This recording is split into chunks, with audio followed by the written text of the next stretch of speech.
ओम अज्ञानतिमिरान्धस्य ज्ञानाञ्जनशलाकया चक्षुरुन्मीलितं येन तस्मै श्रीगुरुवे नमः। नमो ओं विष्णुपादाय कृष्णप्रेष्ठाय भूतले श्रीमते भक्तिवेदांत स्वामिन् इति नामिने। नमस्ते सरस्वती देवे गौरवाणी प्रचारिणे निर्विशेष शून्यवादी पाश्चात देशतारिणे। जय श्री कृष्ण चैतन्य प्रभु नित्यानंद श्री अद्वैत गदाधर श्रीवास आदि गौर भक्त वृंद। हरे कृष्णा कृष्ण कृष्ण हरे हरे, हरे राम राम राम हरे हरे। हरे कृष्णा कृष्ण कृष्ण हरे हरे, हरे राम राम राम हरे हरे। हरे कृष्णा कृष्ण कृष्ण हरे हरे, हरे राम राम राम हरे हरे।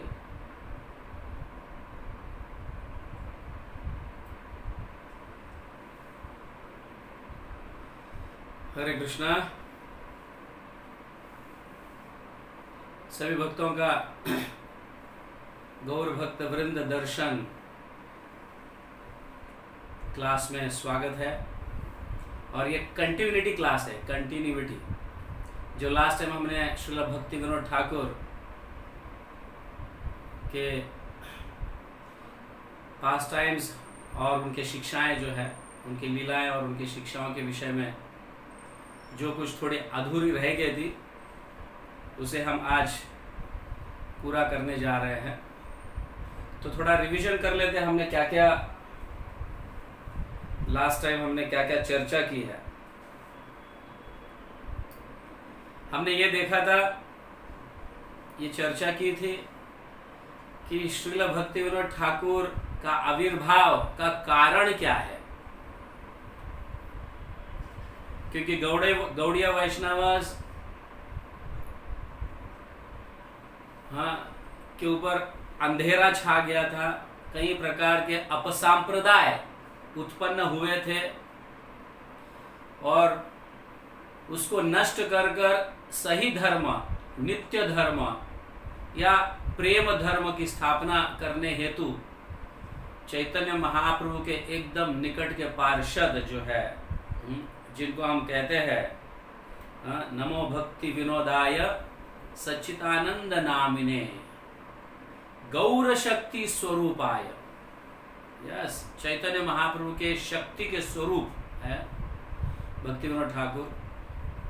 और उनकी इच्छा को पूर्ति करने के लिए भक्ति विनोद ठाकुर को यहाँ पे उन्होंने भेजा है चैतन्य महाप्रभु, जिसके कारण ये औल बौल गौरांग नागरी सहजिया ये सब नष्ट हो जाए। अगर हमने लास्ट टाइम भी इसकी चर्चा की थी कि अगर भक्ति विनोद ठाकुर नहीं अवतरित होते तो आज हम भक्ति का कुछ अलग रंग जो नीच प्रकार का है ये देखते। क्योंकि ये लोग बहुत प्रचार कर रहे थे, जैसे भक्ति पर काले बादल छा गए ऐसे प्रतीत हो रहा था। और उच्च कक्षा के लोग कहो या सुशिक्षित लोग कहो या जिनको जेंटल या सोबर लोग भक्ति को, ऐसे भक्ति को देखकर घबरा रहे थे और उससे दूर भाग रहे थे। ये जो आंवला बावला साकी बेकी गौरांग नागरी स्त्रियों के साथ उठना बैठना, उनके गले में हाथ डालकर घूमना सोना, इस प्रकार के भक्ति से कई लोग भयभीत हो गए थे कि भक्ति ऐसी कुछ होती है क्या। ये बहुत मतलब हमारा दुर्भाग्य था उस समय। लेकिन भक्ति विनोद ठाकुर के कारण ये सारे काले बादल नष्ट हो गए और सही धर्म की स्थापना हुई, या मतलब सही धर्म का उन्होंने वापस री एस्टैब्लिश, उसको पुनर्स्थापना, चैतन्य महाप्रभु के इस भाव को, इस प्रेम भाव को स्थापित किए। इस विषय में भी हमने लास्ट टाइम चर्चा की, क्यों प्रकट होने का उनका कारण क्या था, ये चर्चा की। तो उनका प्राकट्य भी हमने चर्चा की, जैसे वीरनगर में उनका जन्म हुआ 1838 में। उनके माता पिता का नाम आनंद चंद्र दत्त और जगत मोहिनी देवी इस विषय में भी चर्चा हुआ। तो उनके बालपन का भी जो है, कैसे वो 2 वर्ष के बालक ही थे उस समय उन्होंने कविता की रचना की, फिर बाद में आगे चलकर महाभारत रामायण पर कंठस्थ किया उन्होंने, फिर एस्ट्रोलॉजी पर रिसर्च करने लगे, इसकी चर्चा हुई। फिर उनका कैलकाटा में कैसा उनका शिक्षा, उन्होंने कैसे शिक्षा धारण की अपनी मतलब कैलकाटा में। उसके उपरांत फिर ओडिशा में उन्होंने कैसे अपने करियर को एक साधारण मतलब एक स्कूल टीचर, आगे चलकर हेडमास्टर बने, फिर बाद में आगे धीरे धीरे वो मैजिस्ट्रेट भी बने। तो इस विषय में भी हमने चर्चा किया। उसके उपरांत फिर उनका प्रचार, उनका ट्रैवलिंग, घूमना यहाँ वहाँ, तो जहाँ जहाँ मतलब जा रहे देखो तारे कहो कृष्ण उपदेश, जहाँ जहाँ जाते थे वो भगवान के नाम के विषय का प्रचार करते थे, नाम के विषय में प्रचार करते थे, कथा करते थे।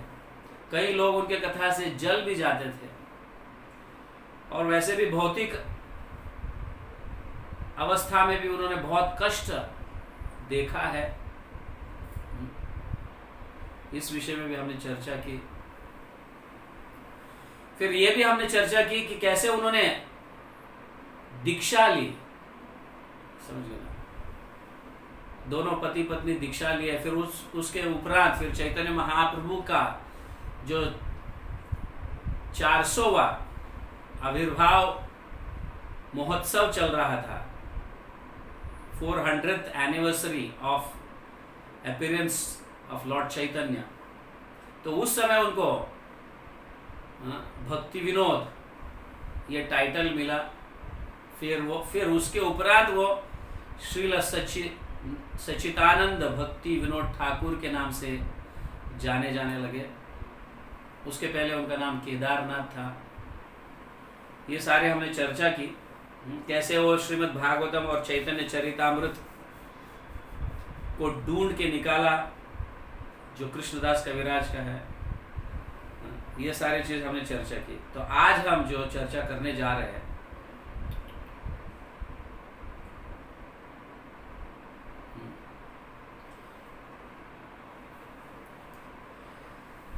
तो उनकी तपस्या के विषय में आज चर्चा करेंगे कि वो कैसे अपने रोज के मतलब रोज का समय, वो हर समय उनका दैनिक दिनचर्या कैसी थी, कैसे वो अपने आप को व्यस्त रखते थे, एक क्षण का समय भी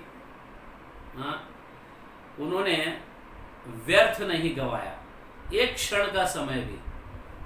देखो वो एक्चुअली 2 ही घंटे सोते थे, 2 ही घंटे, 8 से लेके 10 बजे तक, शाम के 8 से लेके 10 बजे तक ही सोते थे वो, और 10 बजे उठकर 4 बजे तक वो लिखते थे।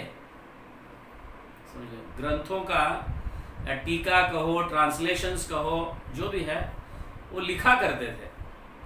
और 4 से 4:30 फिर वो आधा घंटा सिर्फ रेस्ट लेते थे। बाद में सुबह क्या 10 बजे से लेके 4 बजे तक वो लिखते थे, रात के 10 बजे से लेके सुबह के 4 बजे तक वो लिखते थे।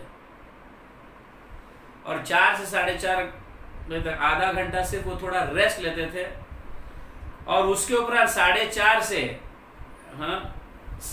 7:30 8 बजे तक वो अपना जॉब करते थे। उसके उपरांत फिर थोड़ा करस्पॉन्डेंस, फिर शास्त्रिक अभ्यास भी करते थे।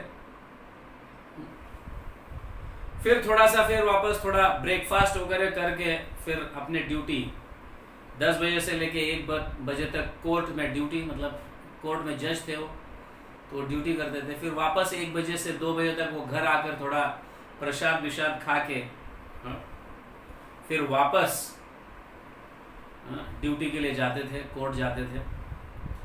और 5 बजे से लेकर 7 बजे तक वो वापस लिखते थे, ट्रांसलेशन करते थे, समझ गए, संस्कृत से बंगाली में ट्रांसलेशन करते थे। तो फिर वापस 7 से 8 बजे वापस वो थोड़ा रेस्ट लेके स्नान करके थोड़ा फ्रेश अपने सारा फैमिली को थोड़ा समय देके फिर वापस 8 बजे सोकर फिर 10 बजे उठते थे। ये उनका रोज का। इस तरह से आप देख सकते हो कि कितना समय वो सोते थे और कितना समय भक्ति में डालते थे। आप 2 घंटा सोना और वापस सुबह प्रातः काल में एक आधा घंटा रेस्ट और दोपहर को एक आधा घंटा रेस्ट, मतलब टोटल 3 ही घंटा वो अपने शरीर के लिए और बाकी सारा समय जो है भगवान का स्मरण कहो, उनकी सेवा में लगा देते।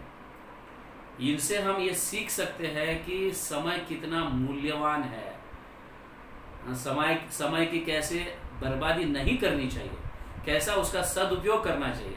ऑफ कोर्स हम सिर्फ 3 घंटा सो नहीं सकते, बट जितना भी हमारा जो समय सोने के उपरांत फिर अपना कामकाज खत्म होने के बाद कम से कम बचा हुआ वो समय तो हम भक्ति में लगा सकते हैं। ये हमें सीखना चाहिए कि कितना स्ट्रिक्ट और कितना तपस्या ये।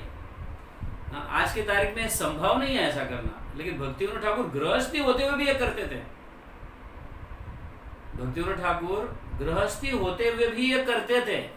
बहाना उन्होंने नहीं निकाला कि मैं गृहस्थी हूं, मैं ये नहीं कर पाऊंगा, वो नहीं कर पाऊंगा, ऐसे उन्होंने बहाना नहीं निकाला। ऑफ कोर्स वो गौर शक्ति थे, चैतन्य महाप्रभु की शक्ति के स्वरूप थे, बट हमें ये सीख लेना चाहिए इनसे कि समय तो कम से कम हम बर्बाद ना करें, अपना सदुपयोग समय का करें। तो हमारे श्रीनिवास आचार्य षड्गोस्वामियों के विषय में ऐसे लिखते थे, नाना शास्त्र विचारणिक निपुणो सद्धर्म संस्थापकौ लोकानां हितकारिणौ त्रिभुवने मान्यौ शरण्याकरौ। नाना शास्त्र विचारणिकै निपुणौ सद्धर्म संस्थापकौ लोकानां हितकारिणौ त्रिभुवने मान्यौ शरण्याकरौ। ये श्रीनिवास आचार्य षड्गोस्वामी के विषय में लिखते थे कि कैसे षड्गोस्वामी, रूप गोस्वामी, सनातन गोस्वामी, रघुनाथ दास गोस्वामी, गोपाल भट्ट गोस्वामी, रघुनाथ भट्ट गोस्वामी और जीव गोस्वामी लोकानाम हितकारिणौ, लोगों के हित के लिए संस्थापक हो, सद्धर्म संस्थापक हो। उन्होंने भी ग्रंथों की रचना की और सद्धर्म की स्थापना की। ग्रंथों के रचना के माध्यम से सद्धर्म के, लोगों के हित के लिए, अपने लिए नहीं, लोगों के हित के लिए उन्होंने सद्धर्म की स्थापना की। और हितकारिणौ त्रिभुवन है, सिर्फ इस पृथ्वी लोक के लिए नहीं, लेकिन त्रिभुवन मतलब जितने भी लोग हैं उन लोगों के हित के लिए, उन जीवात्माओं के हित के लिए। It is not, that means it is not only for human being, it's for demigods also. देवताओं के हित के लिए भी उन्होंने ये कार्य किया। आप सोच सकते हैं कि कैसे महान गुरु, महान आचार्य रहे होंगे षड्गोस्वामी। श्रीनिवास आचार्य इस तरह से लिखते हैं, लोकानां हितकारिणौ त्रिभुवने मान्यौ शरण्याकरौ। ऑफ कोर्स राधा कृष्ण के प्रेम के सेवा में सदैव मग्न रहते थे। ऐसे लोगों के शरण में जाना ही हमारा सद्भाग्य ही समझना चाहिए। देवता लोग भी इसको अपना सद्भाग्य समझते हैं अगर वो भक्तिविनोद ठाकुर या ऐसे षड्गोस्वामी के शरण में जाते हैं। तो ऐसे हमारे श्रीनिवास आचार्य लिखते हैं। तो उसी तरह से जैसे षड्गोस्वामी लोगों के हित के लिए इन सारे ग्रंथों की रचना की और प्रचार में अपना जीवन दांव पे लगा दिया प्रचार के लिए, वैसे ही श्रील भक्तिविनोद ठाकुर भी अपना जीवन दांव पे लगाया लोगों के हित के लिए। उन्होंने भी बहुत ग्रंथों की रचना की, करीबन 100 से ज्यादा ग्रंथों की रचना उन्होंने भी की है, जिसका हम देख लेते आगे। और खूब प्रचार किया। कई अपसंप्रदायों के काले बादल को उन्होंने नष्ट कर दिया अपने ग्रंथों के माध्यम से, अपने प्रचार के माध्यम से। तो श्रील सच्चिदानंद भक्ति विनोद ठाकुर भी जो है वो सप्तम गोस्वामी है। षड गोस्वामी के बाद इनका नाम आता है सप्त गोस्वामी, सेवेंथ गोस्वामी श्रील भक्ति विनोद ठाकुर। सचमुच देखा जाए, हाँ, इनका ऋण तो हम कभी भी नहीं चुका पाएंगे, कभी नहीं। स्पेशली गौड़ीय वैष्णवस जो है ऋण कभी नहीं चुका पाएंगे इस तरह से। तो इनके जीवन में एक ऐसी घटना घटी, एक योग सिद्धि थे, योगी थे, एक अपने आप को महाविष्णु के अवतार समझते थे। ये उड़ीसा में जब भक्ति विनोद ठाकुर थे उस समय, करीबन 1871 की बात है ये। ये भी ऐसे अवल बौल कर्तभज, हाँ, दरवेश, अति बरी इस सांप्रदाय के, ये इस अपसंप्रदाय के ये योगी थे और अपने आप को महाविष्णु के अवतार समझते थे। और एक बार तो उन्होंने डिक्लेयर कर दिया, और सारे युवतियां, मतलब जवान स्त्रियों को बुलाकर कि हम रासलीला करेंगे इस पूर्णिमा के समय। तो रासलीला का प्रदर्शन करने जा रहे थे। अनेक यूथ, मतलब यंग लेडीज को, फीमेल्स को इकट्ठा करके ऐसा डिक्लेयर किया था कि मैं महाविष्णु का अवतार हूं और इस पूर्णिमा के समय रासलीला करेंगे, आप सब लोग आ जाइए। और किसी तरह से उस कमिश्नर को पता चला, तो ये जो है इस मैटर को श्रील भक्ति विनोद ठाकुर के हाथ में देते, भाई तुम संभालो, और ये पता नहीं ये क्या क्या कर रहा है, अपने आप को महाविष्णु समझता है। और इवन इतना ही नहीं, अपने आप को महाविष्णु ही नहीं, लेकिन उड़ीसा के जो, मतलब पुरी के जो जगन्नाथ, बलदेव, सुभद्रा जो है, उनके चरणों में तो जबरदस्त बड़ा अपराध ये करते थे कि ये तो लकड़ी की मूर्तियां हैं, इनमें कहां से शक्ति है, मैं स्वयं अवतार हूं महाविष्णु का, ऐसा कहकर कई लोगों को ठगाते थे, चीट करते थे। तो ये कमिश्नर ने फिर भक्ति विनोद ठाकुर के हाथ में ये मैटर दे दिया कि आप इसे संभालो, और आप बड़े ज्ञानी हैं, भक्त है,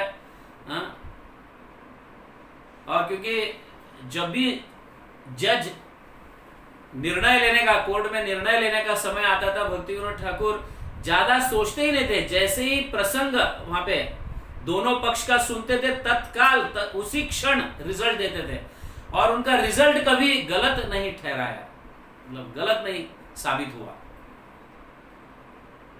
ऐसा नहीं कि उस केस को आगे, चलो आगे नेक्स्ट वीक में आ जाओ, पोस्टपोन करते थे या डेट देते थे।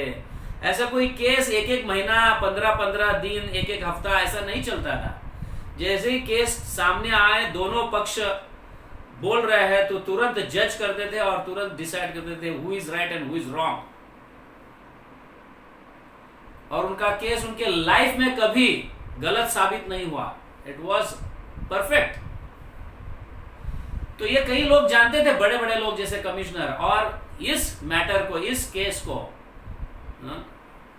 जिनका नाम बीश किशन था, योगी पुरुष जो थे, बड़े बड़े लंबे बाल, समझ गए ना, उनका सारा शक्ति जो था उनके बालों में था। जितने लंबे बड़े बाल उतनी उनकी ज्यादा शक्ति। ऐसे घुटनों के नीचे इतने लंबे बाल, जटाएं, समझ गया ना, ऐसे धारण किए हुए थे बीश कृष्ण।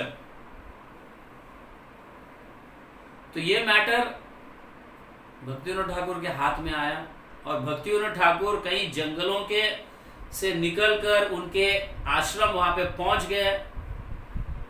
बहुत लंबी समय तक वार्तालाप हुआ, और ये बीश किशन जो है, ये भक्ति विनोद ठाकुर को समझाने लगा कि मैं महाविष्णु हूं, महाविष्णु का अवतार हूं। ये जगन्नाथ, बलदेव, सुभद्रा में तो ये लकड़ी के बनाए हुए ये पुतले हैं, समझ गया ना, इनमें कोई शक्ति नहीं है।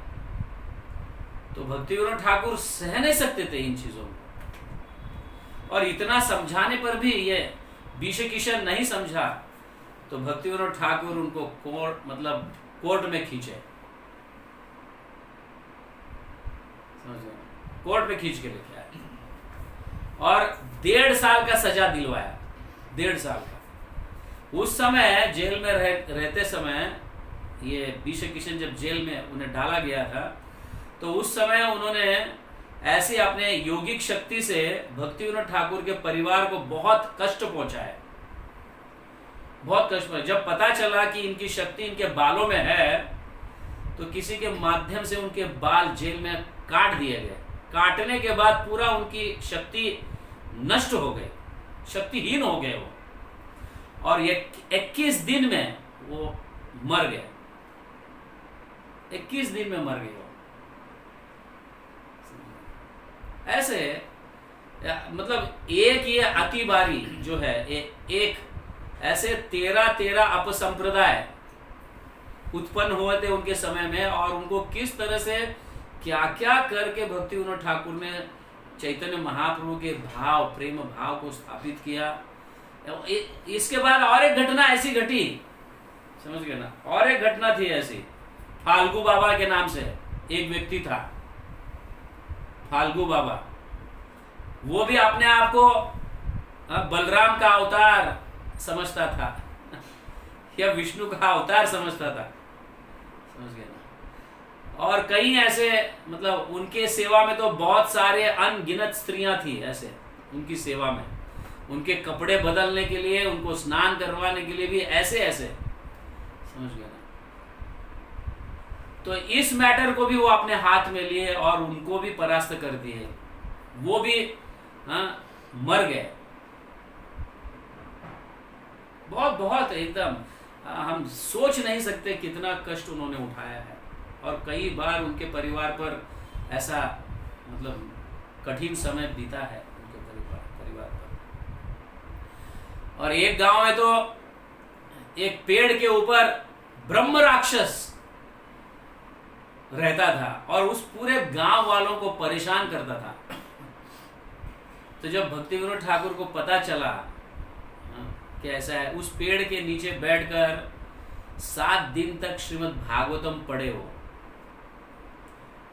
और लास्ट डे 7वें दिन में वो जड़ से उखड़कर वो पेड़ गिर गया और वो ब्रह्म राक्षस का उद्धार हो गया, क्योंकि वो श्रीमद् भागवतम सुना।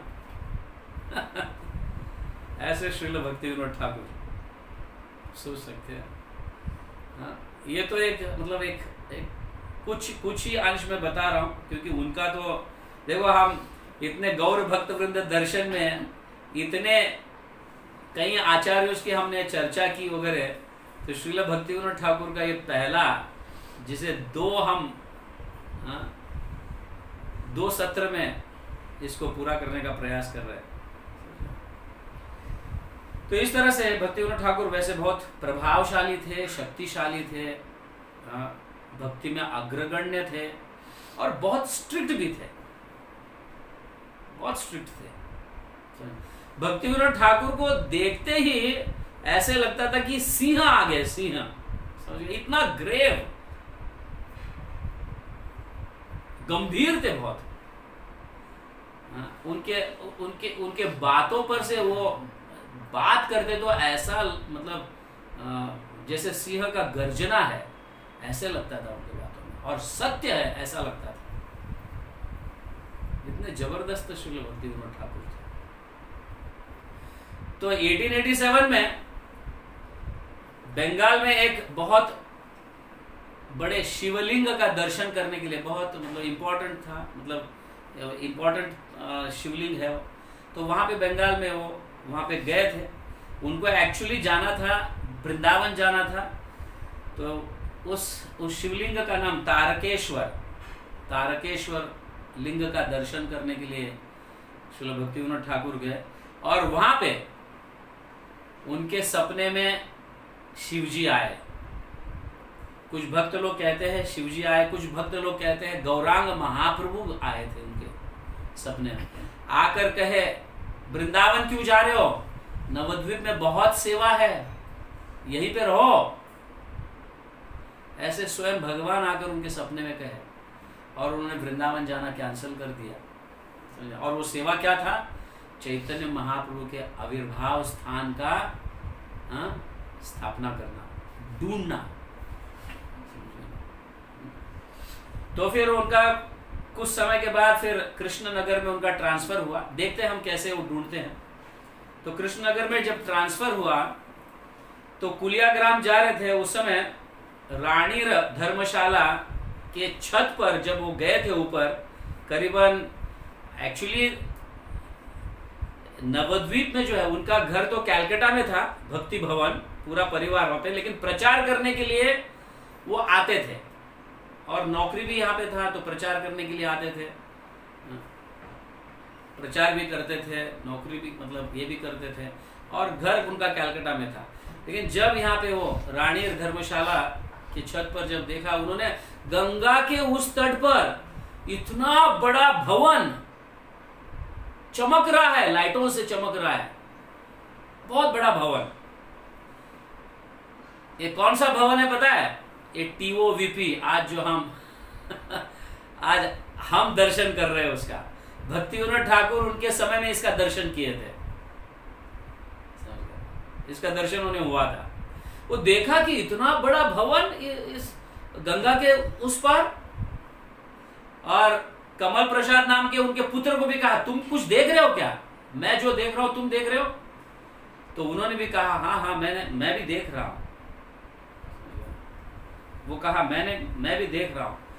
तब भक्ति विनोद ठाकुर फिर उसको ढूंढने लगे, निकलते हैं कि भाई ये क्या है। बल्लाल दिघी बोल के गांव है, वहां पे ये दर्शन किया था। जो आज हम TOVP देखते हैं उसको बल्लाल दिघी बोलते हैं।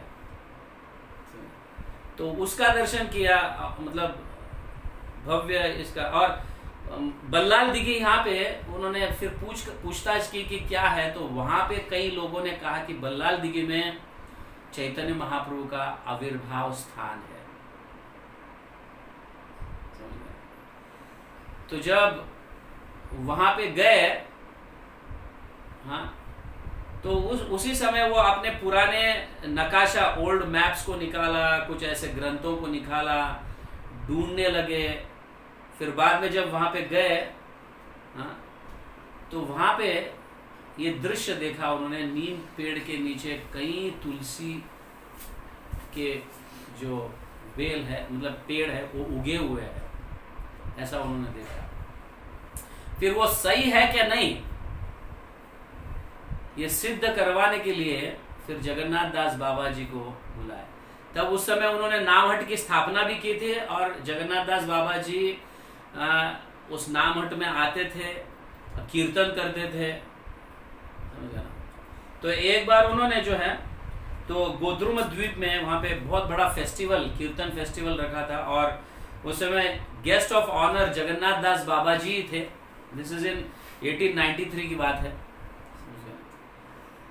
तो 1893 की, तो उस समय जो है तो जगन्नाथ दास बाबा जी को लेके गए, जब वो आए थे तब लेके गए। लेके जाने के बाद जब वो स्थली का दर्शन किए, तो जगन्नाथ दास बाबा जी अपने हम जगन्नाथ दास बाबा जी की लीलाओं की भी चर्चा की है, समझिए। तो उस समय वहां ले जाने के बाद वो उस टोकरी से उठकर कूद कर नाचे, जो 1 से 50 साल के थे, 1 से 25, 1 से 50 साल ऐसे कुछ उनका उम्र था। उस समय वो टोकरी से कूदकर नाचने लगे, कीर्तन करने लगे। हाँ, उस पर से श्रील भक्ति विनोद ठाकुर को पता चला कि यही चैतन्य महाप्रभु का आविर्भाव स्थान है, समझिए। इस तरह से ये जो मतलब गौरांग महाप्रभु उनके सपने में आके कहते कि यहाँ पे बहुत सारे सेवाएं हैं, समझ गए ना। तो ये एक मुख्य सेवा था, चैतन्य महाप्रभु के आविर्भाव स्थान को ढूंढना। और वहां पे फिर जब ये पता चला ये स्थान यहाँ पे है, तो उन्होंने बहुत चंदा इकट्ठा की, कैलकाटा में जाकर यहाँ वहाँ अपनी झोली फैलाकर चंदा इकट्ठा की, फंड्स इकट्ठा किए।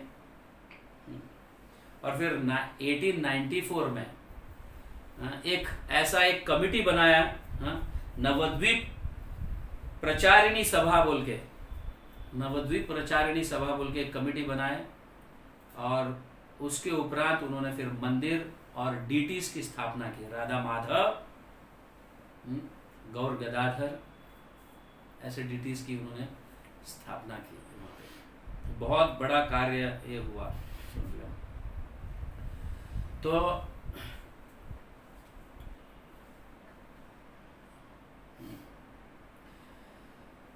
1894 में जब भक्तिविनोद ठाकुर 56 साल के, मतलब 56 इयर्स के थे, उस समय उन्होंने सब कुछ अपनी गवर्नमेंट सर्विस वगैरह सब कुछ त्याग दिया। डिस्ट्रिक्ट मैजिस्ट्रेट जो थे वो त्याग दिया और मायापुर में सेटल हो गए।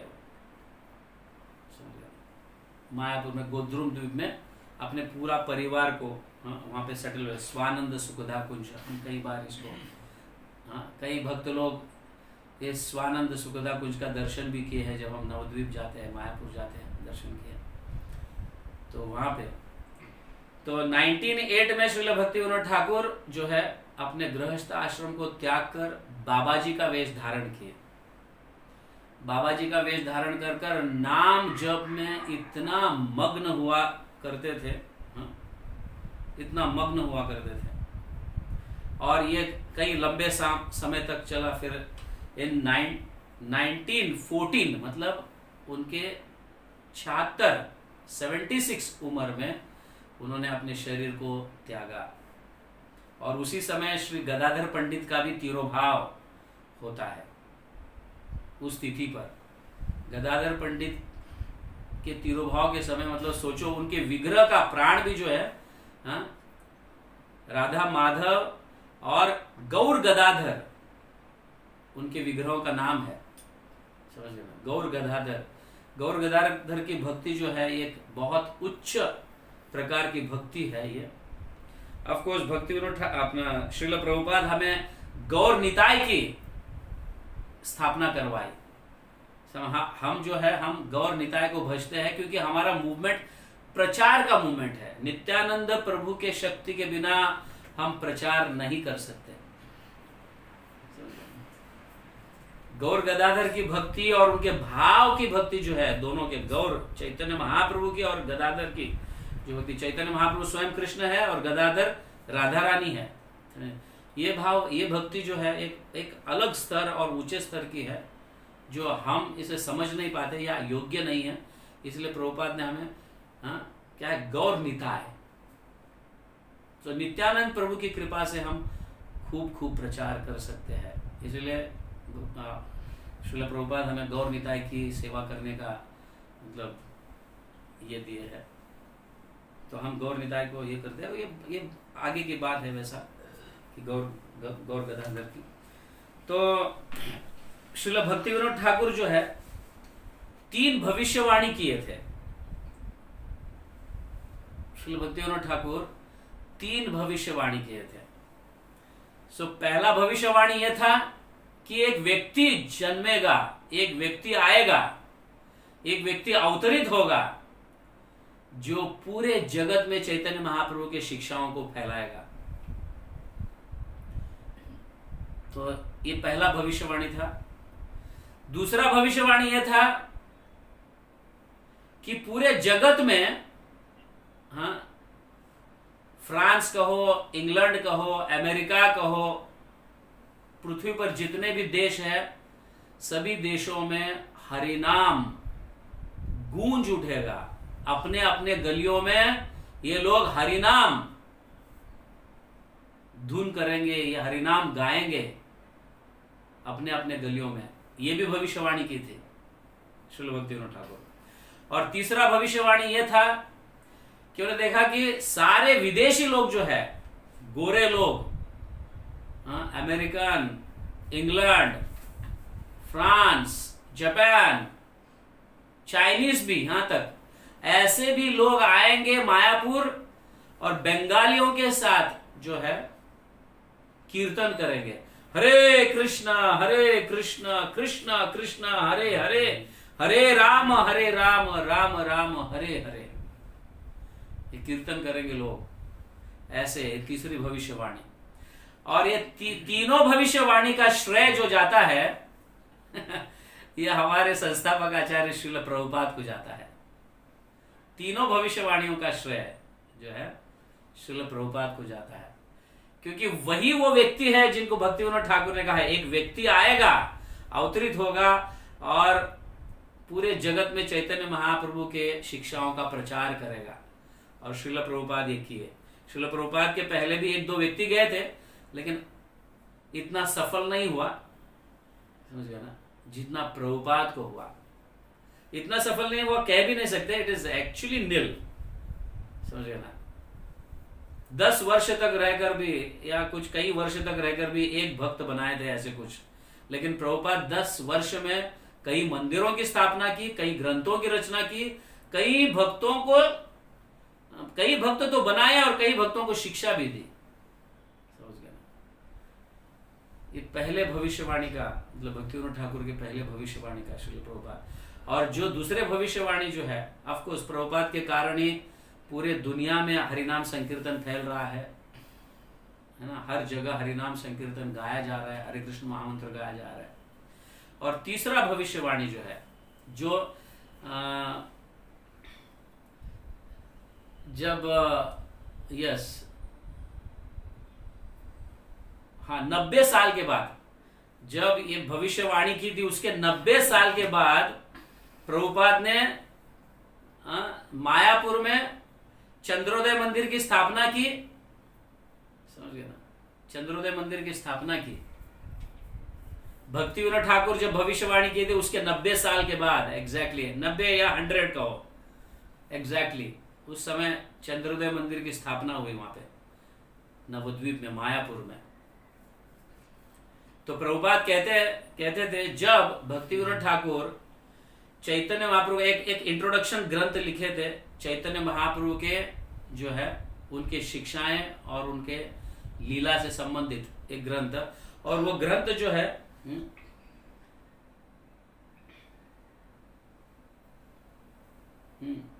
ये ग्रंथ कई जगह मतलब कई लाइब्रेरीज में, इंस्टीट्यूट्स में वगैरह गए थे। जिस समय ये ग्रंथ जिस साल गया था उसी समय हमारे प्रभुपाद का आविर्भाव हुआ था, समझे, श्रील प्रभुपाद का जन्म हुआ था। तो एग्जैक्टली वो ग्रंथ जाने के 100 साल के उपरांत जो है प्रभुपाद जन्मे, और इसका 100 साल या नहीं 100 साल के बाद इतना प्रचार किया, समझ गया। लेकिन जब ये ग्रंथ भेजा गया था फॉरेन, ओवरसीज भेजा गया था लाइब्रेरीज में या इंस्टीट्यूट्स में, उसी समय प्रभुपाद का जन्म हुआ था, उसी साल। तो प्रभुपाद ये समझाते कि देयर इज कनेक्शन, समझ गया ना, आध्यात्मिक कनेक्शन है, ऐसे प्रभुपाद समझाते थे।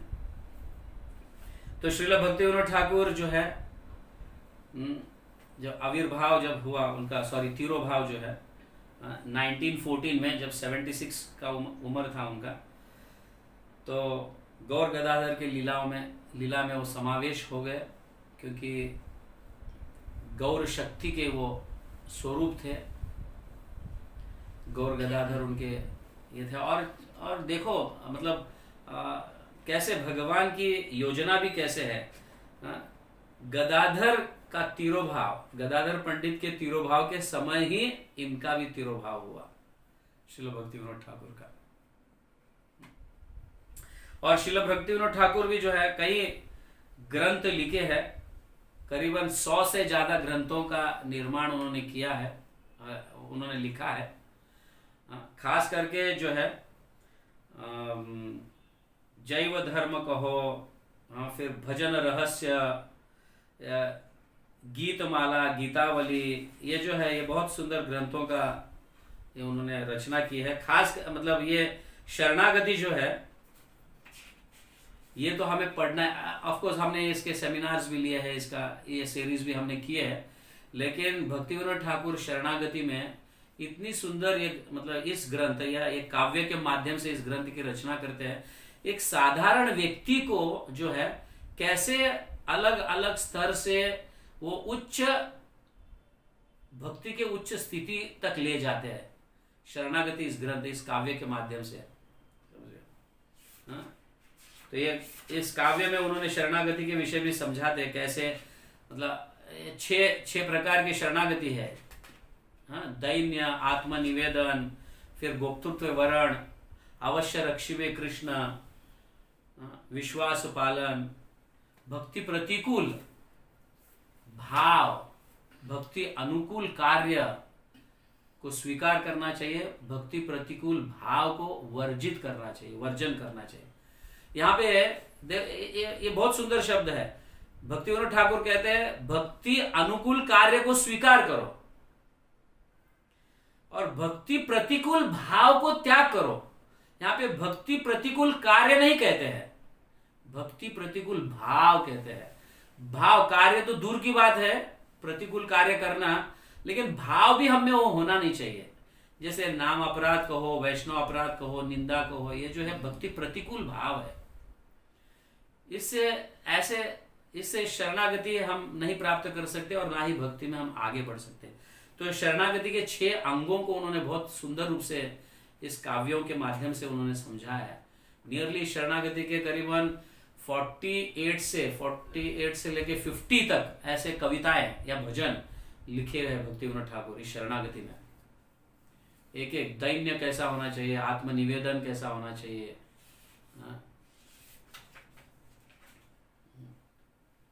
गुप्तत्र वरण, फिर कैसे कृष्ण रक्षा करते हैं हमारा,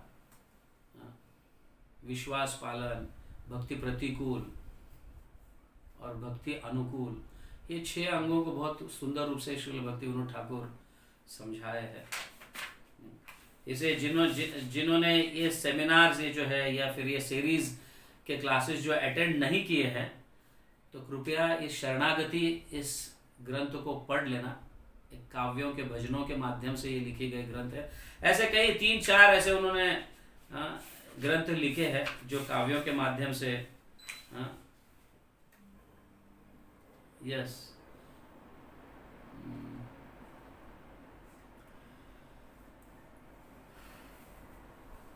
तो ऐसे कहा गया है, ग्रंथ द्वारा वैष्णव जनेर कृपा पाई, वैष्णव कृपाय कृष्ण लाभ है भाई। ऐसे ग्रंथों के माध्यम से वैष्णव कृपा करते हैं, हमें इसका लाभ उठाना चाहिए। तो भक्तिविनोद ठाकुर के श्री चरणों में सदैव हम ऋणी रहेंगे और उनके ही ग्रंथों का मतलब एज इट इज हम कोशिश करेंगे। श्री भक्तिविनोद ठाकुर के श्री चरणों में हमें प्रार्थना करनी चाहिए सदैव, उनके चरणों को हम अपने शीश पर लेना चाहिए। इस तरह से अगर हम रहेंगे तो कदाचित या इस तरह से हम उनके प्रति कृतज्ञता व्यक्त कर सकते हैं। ऐसे तो हम उनके हर हमेशा के लिए ऋणी रहेंगे, क्योंकि बहुत महान कार्य किया है श्रील भक्तिविनोद ठाकुर ने। श्रील भक्तिविनोद ठाकुर जो है कमल मंजरी है, इसकी हमने चर्चा की है। वर्णे तरित वस तारावली कमल मंजरी नाम। सो भक्तिविनोद ठाकुर कमल मंजरी है वृंदावन लीला में, कृष्ण लीला में। तो वो अपने नित्य लीला में इस समय 1914 में है, जब वो 76 उनका जब एज था, उस समय उनका तिरोभाव हुआ और उस लीला में प्रवेश किया। श्रील भक्तिविनोद ठाकुर की जय, गौर शक्ति स्वरूपाय की जय, गौर प्रेमानंदे हरि हरि, जगत गुरु श्रील प्रभुपाद की जय। हरे कृष्णा।